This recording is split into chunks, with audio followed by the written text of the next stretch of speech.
Thank you very much, Valencia, and I must also acknowledge the Honorable Prime Minister, who will join us shortly. A pleasant good evening to the viewing and listening audience. On the 16th June 2020, the government of St. Kitts and Nevis established the Skills Empowerment Program, which we refer to as STEP.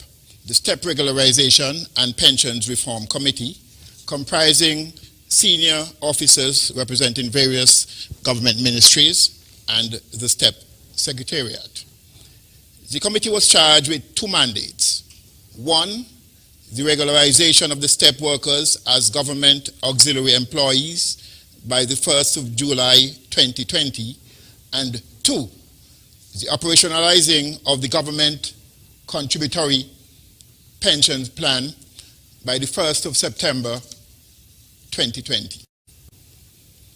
The Skills Training Empowerment Program, STEP, is an initiative of the government of St. Kitts and Nevis, which is financed by the federal government and implemented in both islands, St. Kitts and Nevis. The program currently has approximately 1,123 employees or workers assigned across the Federation of St. Kitts and Nevis, with approximately 1,680 attached to the public sector, that is government ministries, departments and agencies, and parks and beaches, and 1,084 assigned to the private sector. Additionally, there is 189 persons attached to the public sector in Nevis, and an additional 170 persons assigned to the private sector also in Nevis. The regularizing and transitioning of STEP workers into the public sector of St. Kitts and Nevis as government auxiliary employees would be governed by the Government Auxiliary Employee Act of 2012. The Act provides for the establishment of Government Auxiliary Employees Commission, which is a similar commission to the Public Service Commission. And this commission will be established in both islands of St. Kitts and Nevis. The commission shall have the power to appoint government auxiliary employees, to exercise discipline, control over all GAEs, and to suspend and dismiss such employees. The regularization of the STEP workers would be undertaken in a phased basis, commencing with those workers who are assigned to ministries and departments, followed by those assigned to the parks and beaches. I am pleased to report that the STEP workers would enter the public service as government auxiliary employees with an effective date of employment being the first day of July as mandated. In order to ensure due diligence in the regularization process, the Accountant General Department, Ministry of Finance, in collaboration with the Human Resource Management Department of the Office of the Prime Minister, are currently undertaking an exercise to authenticate and verify the accuracy of the records of the STEP employees who are to be assigned to the various ministries. The physical verification of STEP workers is geared towards the elimination of any possibility for the regularization and transition into the public sector of any ghost workers. The committee has made several recommendations, and as part of the process, we have recommended that an employee performance evaluation must be conducted for each STEP worker to assess their quality of work, job knowledge, their productivity, communication skills, adaptability, initiative, dependability, service orientation, interpersonal skills, attitude and behavior, planning and organization. There are tremendous benefits that will accrue to persons who are transitioned into government from the STEP program. And these persons, firstly, would be eligible for appointment into the public service under the Government Auxiliary Employees Act. They will also benefit from greater job security and security of tenure, consistent with the guidelines, terms and conditions of employment to be established in the regulations of the GAE Act 2020. In addition, the eligible employees who would be regularized and transitioned as GAEs would be enrolled in the government health insurance scheme.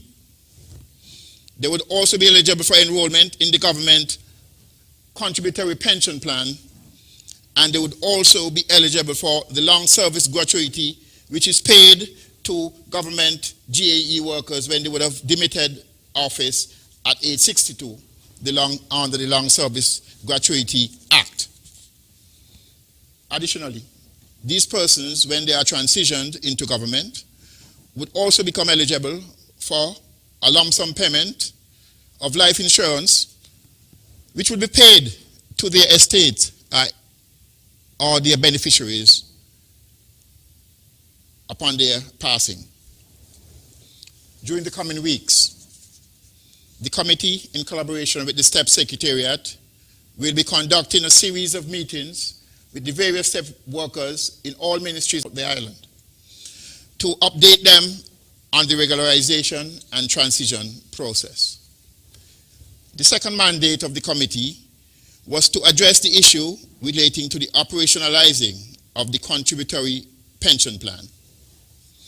The Pension Amendment Act of 2012 is the legal framework for the operationalizing of the contributory pension plan. Indeed, the committee was able to advance the work started several days ago in May of 2017, when the Honorable Prime Minister would have convened a meeting to address this very matter, and to address, in addition, the matter of the restoration of the payment of honorariums to government auxiliary employees. Under the new pension contributory plan, or the new contributory pension plan, each eligible employee will be required to contribute 3% of their gross wage or salary. This will be matched by the employer, in this case being the government, who will contribute 3% also. This is geared towards encouraging GAEs and indeed government employees who are eligible for this particular pension to commence savings and prepare for their retirement. The operationalizing of the Pensions Amendment Act will positively impact and benefit the following categories of workers. There are currently in existence 1,209 GAE workers who are currently working in government. They would benefit with the operationalizing of this plan. In addition, there are 1,507 currently active monthly paid employees who would have entered the service and are not eligible for a pension under the non-contributory pension plan. In addition, the STEP workers who will be transitioned into government would also be eligible to benefit from this pension plan. Please allow me to acknowledge the work of the members of the committee, drawing from various government departments, and including among that committee our Chief Personnel Officer, Ms. Sherry Dane Warner, our Director of Audit, Mrs. Carla Pike, Mr. Andrew Skerritt, Permanent Secretary Office of the Prime Minister, Mr. Ron Dublin Collins, Permanent Secretary, Ministry of Agriculture, Mrs. Versa Francis, Director of Fiscal Affairs, the Ministry of Finance, Ms. Nishama Rattan Mack, Crown Counsel, Ministry of Legal Affairs, Mr. Emil Green, Coordinator of the Skills Training STEP Program, and Ms.